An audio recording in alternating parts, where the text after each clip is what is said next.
Hi everyone, my name is Lubna Arwini and welcome to my course Unit Test for your React component. I'm a principal front-end engineer and leading front-end developer teams across multiple organizations. And during my experience, I came across of amazing developers that have no clue what unit test is or just scared of trying to test their components with an idea of that unit test is hard.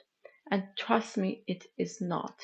In this course, we will cover all angles of React component testing, which will make you so confident that every code you write in React, you'll be able so happy to collaborate with unit tests. And that's not only React, but also in all your JavaScript applications.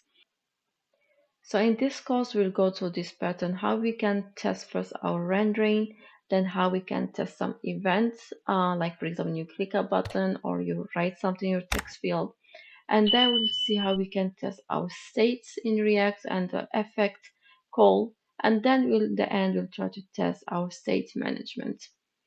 So, what you will learn. So, in this course, what you'll be able to learn is how to set up your test environments from scratch, how to better structure your components so they can be tested easily, and how also to use a different testing tools and how to get them set up and usage.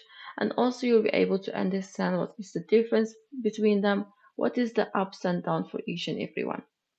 And then we'll also try to build this idea on how we can break down our components because our components need to be simple and easy to read, which means it can be easy also to test.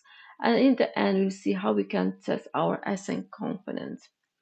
So by end of this course, you will know how to test your React application from the start to the end easily. So to be able to go through this course, you need to be familiar, of course, with JavaScript and React. And this course is not for training JavaScript and React, so you should have already have familiar idea with it.